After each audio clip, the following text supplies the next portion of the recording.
What up, everybody? It's me, Log.Zip, and yes, the snapshot came out yesterday, and yes, it's bees, and yes, I'm late. I get it. Buzz off. These are the newest mob and the latest Minecraft snapshots for 1.15 that started coming out, and in today's video, we'll be showing off different ways you can use these bees, from in-game vanilla mechanics such as growing your crops or collecting honeycombs, to things a little more nefarious that take commands such as, you know, harnessing the power of your bee's flight and riding it. And needless to say, there's been some interesting community-made resource packs popping around as well. Now, there's other things that came out in today's snapshot. We'll be looking at the bees first, then we'll be looking at different ways you can use the bees with commands, then we'll look at the other snapshot items, and then we'll look at some texture packs. So stick around to the end of the video, honey, because things are about to get sweet. Alright, into the hive we go. New mob, bees, and they're hanging out right here. These guys are enormous! Bees will normally spawn in groups around bee nests that can be found nearby trees, hanging out in plains, sunflower plains, and flower forest biomes. In addition to that, every once in a while, a tree has a chance to actually grow a bee nest which contains bees at random. Now again, if you leave them alone, bees will mostly be friendly, but they will attack if provoked, and they will poison you. So we've got this testing room to show you exactly that. Inside, bees, my favorite. We're gonna sponsor them and also listen to them. Buzzy sounds. Buzzy little boys. There's even little baby bees that you can find every once in a while. Attacking one, though, will cause all of them to get very mad at you, and they'll all begin to sting you. Oh my gosh! All right, we're getting out of here. Eee! Guys, it's okay, please. Oh gosh! The little baby bees are enormous. Please, Ein. But once a bee stings you, they'll lose their stinger, and they will eventually die. It's kind of sad. You'll be able to see that here in just a second as they all start biting the dust. They'll eventually lose aggro on you. However, that does not matter. If they've lost their stinger, they're going bye-bye. See, listen, do you hear them? Oh gosh. Okay, well this one's just dumb. Let's move on for the time being though, huh? Over here, we've got some crops set up alongside this new block. As you can tell, they're very quick to break, and you can break them with any tool, but if you want to actually collect the nest, you'll need a tool with Silk Touch on it, and then you'll get the block in item form. Bringing it with your hands will cause it to break. Nests can hold up to 3 bees inside of them, which the bees will go into at nighttime because the bees don't like night. But one thing bees do like are flowers, and you'll see them slowly approach these different flowers. The longer they hang out around the flowers, the more chance they have of collecting pollen from the flowers, and when they do, you'll see a slight change about the bees. They'll start to drip with particles, little pollinated particles. Now, when a bee flies over any crops that are growing, it will actually cause the crops to grow faster. In addition, the bees will take the different pollen types over to their nest and will slowly fill up the bee nest. As you can see, there's actually one of the bees inside this nest right now. Once a bee has taken pollen to its nest 5 times, it will fill up the nest entirely, and then you can begin to harvest it. Now, you can't really control currently when a bee goes inside its nest, so these two have been hanging out for a while, slowly growing more of the crops. Needless to say, once you've got 5 stored pollen trips, your nest is ready to go. Look at that, they grew that instantly. On top of that, holding a flower in your hand will cause all bees nearby to attract towards you, and they'll start following you. Get rid of the flower and they stop caring. It's sad. When your nest is empty or partially empty, it will look like this. When it's full, it'll look like this, and the holes in the sides of the nest will become filled with honey. And so there's 2 things you can do with this honey. You can either shear the nests for honeycomb, or you can use an empty bottle on them to get a bottle of honey. We're gonna try both these things. So shear, thank you so much, and we got ourselves 3 honeycombs. Or using the bottle on it gets us a honey bottle. You can use honeycomb to craft a beehive, which is essentially a bee nest, but a man-made version. And in addition, you don't need a Silk Touch pickaxe to collect beehives. To make a beehive, you'll need 6 planks and 3 honeycombs right down the middle. Beehive. And if you place it down, you'll see a difference. This is an empty beehive, and this is a filled beehive. Now, honey bottles will restore your hunger and saturation points, equal to a cooked salmon and various other food objects in game. It will restore 3 meat shanks on your hunger bar, funny to say, and will also give you 9.6 saturation points, which is an invisible score for your hunger. And also, listen to how it sounds.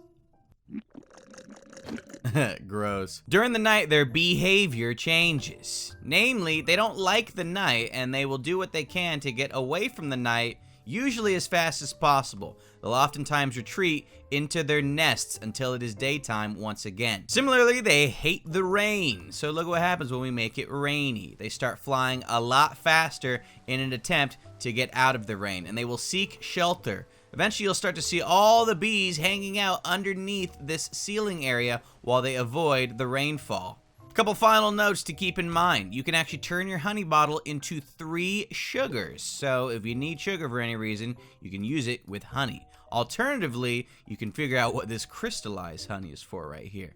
Currently, it's not actually in-game, it's only programmed into the back-end side, but the texture is there, so I'm curious. In the comment section, what do you guys think that they're going to use this crystallized honey for? Now, I already discussed that bees will attack you if they are disturbed, and this includes shearing their honey from the honey nest. You don't even have to break it, and they'll still get mad. You can fix that by placing a campfire nearby, because the smoke from a campfire will actually calm the bees down. Placing it directly below will cause all the bees that are hanging out in here to really not get too mad at you if you were to cause some problems. As you can see here, there's plenty of bees nearby. We're gonna try and shear this, and look, none of the bees got mad at me, and it's because we had this lovely campfire going. Oh my gosh, it's dripping all over the campfire.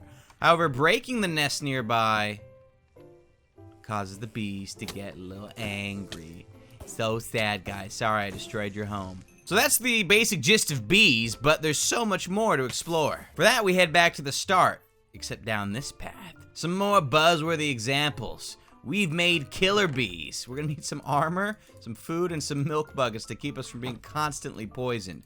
All that's going on here is a little bit of command magic, but we wanted to figure out some different ways that we might be able to use bees in the near future. So we're gonna press this button to let them loose.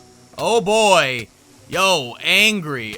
So what exactly is going on here? Well, the exciting thing is that you can summon in bees in angry form. So they'll make for an interesting swarming mob that will be very quick to take you out if you're not extremely careful. Guys, please, take it easy. I have a family.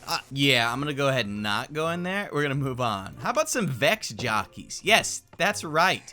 You can make Vexes ride bees that will come after you, and they can deal double attacks. However, the AI is a little bit wonky for the time being, and man, that guy is thrilled to be on this bee. Let's hear him. Let's summon in a few more for good measure. Oh my gosh. Okay, now they attack. Guys, easy does it. Oh, the sound. Or heck, maybe you should add a nice saddle to a bee. Now we can ride. Ein. Now we can ein. Here we go, baby. This is what I'm talking about. We're riding on bees.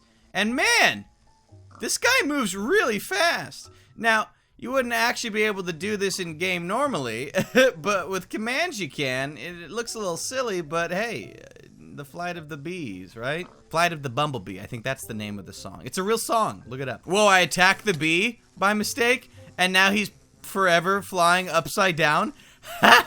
What? Oh! He killed my invisible pig. Delicious. Now, we want to cover some community creations using the bees, but I wanted to quickly cover some other details that came out in Snapshot 19W34A. Don't worry, there's only really 2, so this won't take long at all. First, dispensers can now store water in glass bottles. So we've got a bunch of empty glass bottles in here, and if we activate this dispenser, you can see that one of them actually got filled up. Now, the behavior is currently a little bit wonky. Sometimes it will shoot out the glass bottle. Sometimes it will keep the glass bottle inside. It's really kind of random for the time being. I'm sure they'll fix it in the future once they figure out how it works. But actually, I'll tell you what, it looks like sometimes it'll fill up a glass bottle, and then that bottle will go inside the dispenser, and then sometimes the dispenser will shoot out that glass bottle. So your results may vary. But with that in mind, we can now make even more automated brewing stations. Check this out. This is a very light system which will actually fill in the brewing stand with water bottles of choice, namely with glass bottles of choice, because all we have to do is press this button to fill that water bottle, and then look, it instantly got dropped inside our brewing stand. You'll be able to combine this with various other blocks to fill in all the other items you need. The other major change today comes in the form of the copy state, which is more back-end technical that you can use for loot tables. You can now make it so that the block state is stored in the dropped item. So we've got an iron pickaxe here and an axe. Put away some of these water bottles and look what happens. We're gonna break the lamp right next to this redstone block, and we're gonna place it somewhere else. So you can see this is a regular pickaxe, no enchantments on it at all. However, when we place this back down, the glowstone lamp will still be lit. Interesting stuff. You'll be able to use this to modify the states of blocks without needing to worry about the tool you use to collect said blocks. Same with the stairs. Normally the way stairs are placed depends entirely on the direction you're standing when you place them. Now look, notice these stairs are not stacking in any way. That's because they've got the data stored within them. And look, place the stair there. Even though we were facing this way, the stair still went the other direction. As you can see, the story continues. It does not matter what way you're facing, the stair will always remember the state it was originally kept in if you happen to keep the copy state function involved. Alright, now let's show you some beautiful community creations with the bees. Quick question for you guys. You like jazz? Look at this guy. Oh gosh, nightmare fuel. This is known as the Bee Source Pack, and it's filled with lots of Jerry Seinfeld. Right. I'm gonna let them do their thing over here, but as you can see, once Jerry Seinfeld has gotten his share of pollen, the texture on his face is changed. Just by, oh, you know, a little bit. I've never seen a more satisfied face. Now, that last texture pack was courtesy of Deck L14, and this next texture pack comes from another fellow Minecraft creator, Madeline Louise, and she brings us some color to our bees. Rainbow bee buddies. Look at them. They're adorable. I like the color scheme on them. Plus, there's nothing quite like getting attacked by a whole bunch of angry rainbows, so watch out. Ah! But hey, that's the snapshot. Subscribe for future ones, and we'll see you later.